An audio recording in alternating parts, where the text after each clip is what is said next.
할렐루야. 여러분의 삶에 주님의 크신 은총이 항상 함께하기를 소망합니다. 함께 보실 말씀은 창세기 10장에서 13장 말씀이 되겠습니다. 이 부분에서는 노아의 후손들이 각지로 퍼지면서 민족이 이동하는 이야기와 그리고 하나님께서 아브라함을 부르시는 이야기가 기록이 되어 있습니다. 10장, 11장은 노아의 후손들을 통해서 여러 민족이 퍼져나가는 모습이 기록되어 있는데요. 그 중에 바벨탑 사건과 또 믿음의 조상 아브라함이 등장하는 그런 족보가 소개되어 있습니다. 노아의 세 아들 셈, 함, 야벳에게서 여러 민족이 퍼져나가는데, 여기 제가 지도를 띄워드렸는데 여기에 있듯이 땅에 두루 퍼져나가게 됩니다.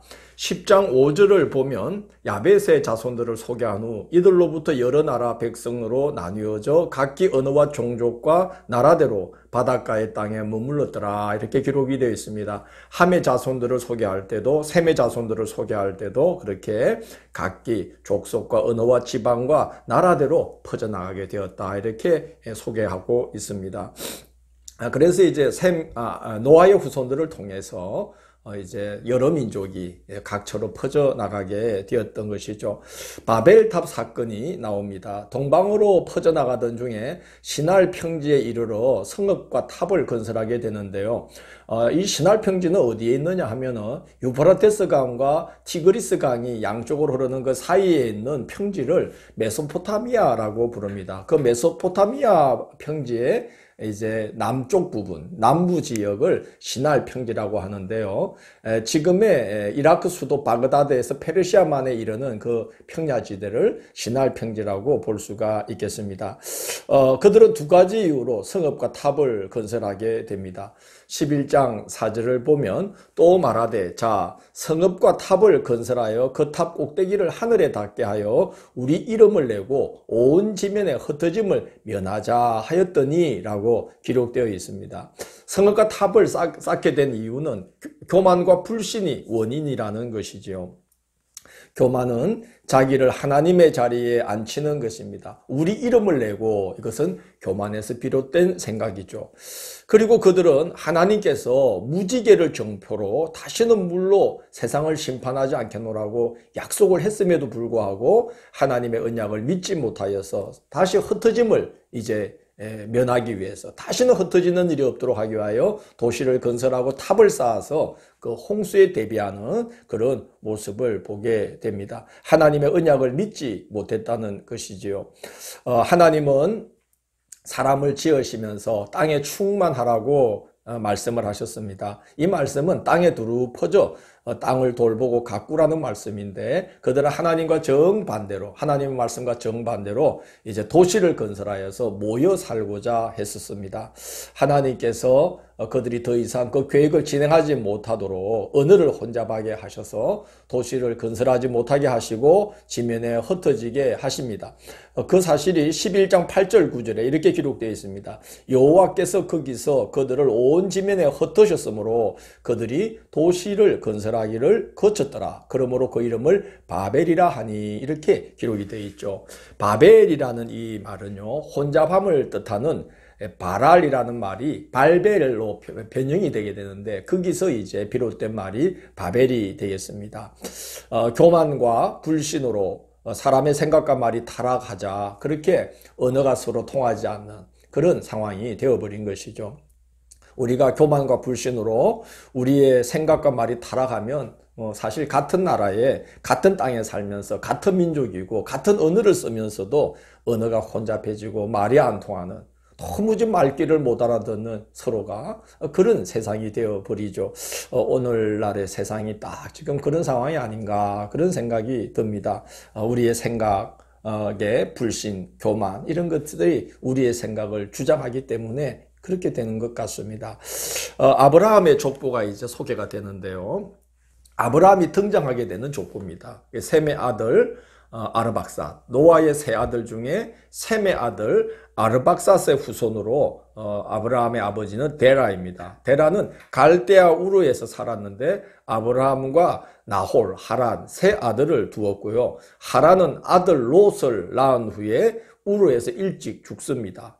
아브라함은 사레와 결혼하고 나홀은 하란의 딸 밀가와 결혼을 하는데 아버지 데라가 아브라함과 사레 그리고 손자 롯을 데리고 갈대아 우르에서 떠나서 하란으로 옮겨가서 거기에서 정착하여 살다가 죽습니다. 하란은 지금의 그 터키의 동남부 지역에 있는 그런 이제 곳이 되겠습니다. 12장은 구원 역사에 있어서 없어서는 안 될 너무나 중요한 사건이 기록되어 있습니다. 첫 단추를 꿰는 것입니다. 하나님께서 하란에 머물고 있던 아브라함을 부르셔서 가나안 땅으로 인도하십니다. 하나님께서 구원 역사에 사용할 자를 미리 택하시고 택한 자를 때가 되면 부르시고 부르신 자를 준비시키시고 준비되면 사용을 하시죠. 하나님께서 하나님의 사람들을 세워서 하나님의 역사에 쓰시는 걸 보면 네 단계가 있는 것 같습니다. 먼저 택정하심이 있죠. 예정하심, 택하심이 있고 택하신 자를 때가 되면은 부르십니다. 그래서 부르심이 있죠. 바울을 다메섹에 이를 때까지 기다리시지 않습니까? 그리고 거기서 딱 부르시죠. 그리고 부른 자를 준비시키십니다. 하나님께서 바울이 쓰임받을 때까지 아라비아로 가서 있다가 또 다소에 가서 고향에서 또 기도 중에 여러 체험을 하고 앞으로 할 일들을 준비시키지 않습니까? 준비시키시고 그리고 나서 준비되면 사용하시죠. 택하심, 부르심, 준비하심 그리고 사용하심. 이 네 단계를 통해서 하나님은 하나님의 사람들을 세우고 사용하시는 것 같습니다. 로마서 8장 30절에서 바울은 이렇게 그 사실을 증언하죠. 또 미리 정하신 것들을 또한 부르시고 부르신 것들을 또한 어렵다 하시고 어렵다 하신 것들을 또한 영화롭게 하셨느니라. 준비시키신다는 거죠. 그래서 쓰신다는 말씀이 되겠습니다. 부르심에 순종하는 아브라함의 모습을 12장에 보게 됩니다. 너무나 큰 복을 약속하십니다. 12장 2절을 보면 내가 너로 큰 민족을 이루고 내게 복을 주어 내 이름을 창대하게 하리니 너는 복이 될지라 그랬습니다. 복을 받는다 정도가 아니라 그냥 복이 된다는 거예요. 복덩어리가 된다는 거예요. 그러나 먼저 아브라함이 결단해야 될 일이 있었으니 고향과 친척과 아버지의 집을 떠나는 것입니다. 당시는 법이 정비가 되어 있는 그런 법제도가 세워져 있던 법치국가가 세워진 시대가 아니고 그냥 부족이 혈족들이 공동체를 이루어서 거주하고 살던 때이기 때문에 사람이 자기 부족, 아버지의 집을 떠난다는 건 목숨을 내놓는 일입니다. 그래서 하나님은 이런 약속을 해주시는 것 같습니다. 12장 3절을 보면 너를 축복하는 자에게는 내가 복을 내리고 너를 저주하는 자에게는 내가 저주하리니 그렇게 말씀합니다. 하나님께서 함께 해주신다는 거죠. 예수께서 부활하시고 승천하시기 전에 그 제자들, 아직도 아무것도 모르는 제자들에게 너희는 가서 모든 민족으로 제자를 삼고 내가 너희에게 분부한 것을 가르쳐 지키게 하라. 이런 어마어마한 사명을 주시죠. 갈릴리 지경 밖이라고는 예루살렘까지 가본 적이 없는 이 사람들을 하나님께서는 가서 모든 민족을 제자로 삼으라. 예수께서 그렇게 사명을 부여하실 때 제자들이 그 말을 믿어지겠습니까? 그러니까 예수께서 말씀하시기를 하늘과 땅의 권세를 아버지께서 다 내게 주셨다. 그러니까 내가 그 권세로 너희들을 함께한다. 그리고 말씀하시기를 세상 끝날까지 내가 너희와 함께하리라. 그러면서 걱정하지 말고 나를 믿고 감당하라. 그러면 하늘과 땅의 권세가 너희와 함께 할 것이다. 이렇게 약속을 하지 않았습니까? 아브라함도 아마 도저히 발을 떼기 힘든 그런 여정을 발을 떼야 되니까 하나님께서 이렇게 위로하시고 또 소망을 부어주시는 거죠. 너를 축복하는 자에게는 내가 복을 주겠고 너를 저주하는 자에게는 내가 저주할 것이다. 내가 함께 할 것이다. 이렇게 약속을 해 주십니다. 그렇지만 75세의 나이에 친족을 떠나는 건 쉬운 일이 아닙니다. 그렇지만 아브라함은 아내 사레와 조카 롯 그리고 식솔들을 데리고 하나님의 인도하심을 따라 가나안 땅으로 들어갑니다. 이후의 여정이 이제 12장 말미에 기록되어 있는데 여정이 순탄치가 않습니다. 가나안에 닥친 기근으로 인해서 애굽으로 이주해 가게 되는데요. 그곳에서 여전히 이제 그는 나그네이기 때문에 아내를 빼앗길 우려, 또 아내 때문에 자기가 죽임을 당할 우려가 있어서 목숨을 부지하기 위해서 아내를 누이라고 속입니다. 사실은 이복 누이이기 때문에 속인 건 아니지만 이제 그 상황을 앞세웠던 거죠. 이때 사례의 나이는 65세 정도로 추정됩니다. 그런데 이제 그 지역 사람들이 그 사례의 아름다움에 탄복하고 그 바로 왕에게 그 사실을 알릴 정도로 그의 원숭미가 대단했다는 것이죠.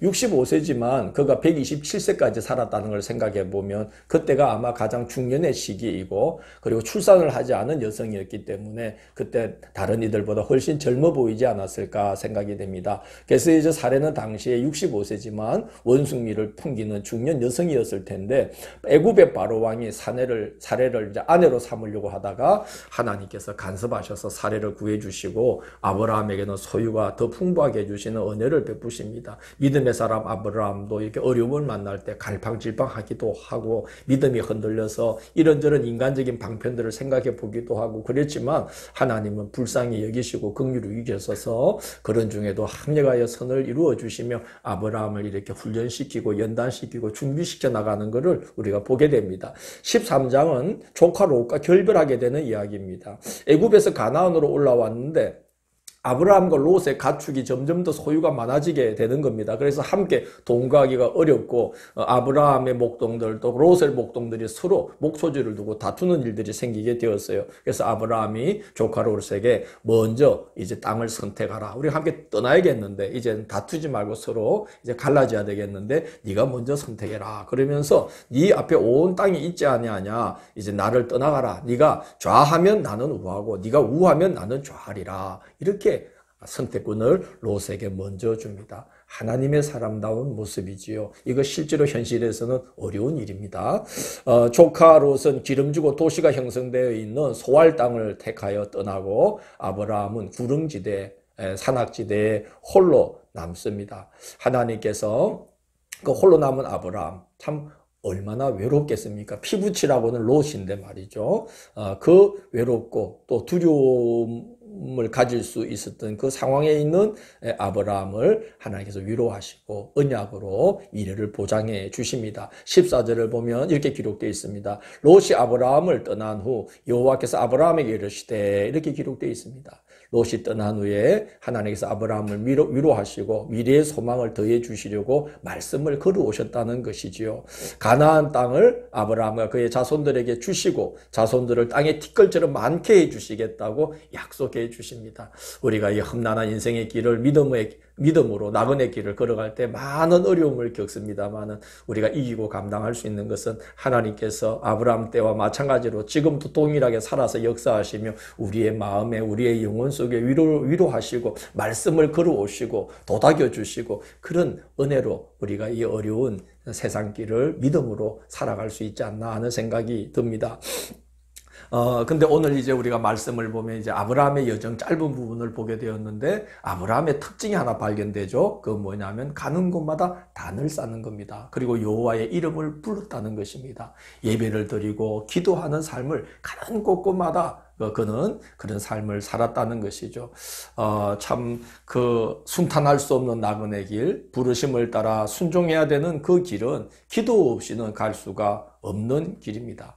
그렇게 예배와 기도로 순종을 하면서 믿음의 조상이 세워지고 또 그를 통해 한 믿음의 가문이 세워지고 믿음의 민족이 세워지고 믿음의 나라가 세워지고 그렇게 순종하고 단을 쌓으며 하나님의 뒤를 따라간 하나님의 지시를 따라간 아브라함을 통해서 하나님의 구원 역사가 본격적으로 펼쳐지게 되었습니다. 우리도 아브라함처럼 그렇게 늘 가는 곳마다 또 우리의 심령에 주님을 예배하는 마음, 또 늘 기도가 강같이 흐르고 그래서 우리가 이 어려운 중에도 하나님의 말씀에 순종하여 발을 내딛는 자들이 되어서 우리도 하나님의 구원의 역사의 한 부분을 써내려가고 감당하는 그런 믿음의 사람들이 되기를 주의 이름으로 권면합니다. 하나님 감사합니다. 새해를 시작하고 이렇게 말씀으로 통독함으로 저희가 한 해를 살아가게 됨이 참으로 감사합니다. 아브라함처럼 저희도 매 순간 주님 앞에 단을 쌓고 하나님을 예배하고 그리고 늘 기도로 여호와의 이름을 부르며 주 예수 그리스도의 이름으로 기도하면서 승리하는 이 한 해가 되도록 인도하여 주옵소서. 우리의 걸음을 주께서 친히 인도하시고 힘들 때마다 아브라함에게 말씀을 걸으시며 위로하심과 같이 우리에게 말씀을 걸어주시며 우리의 걸음에 힘을 더하여 주옵소서. 예수님 이름으로 기도드립니다. 아멘.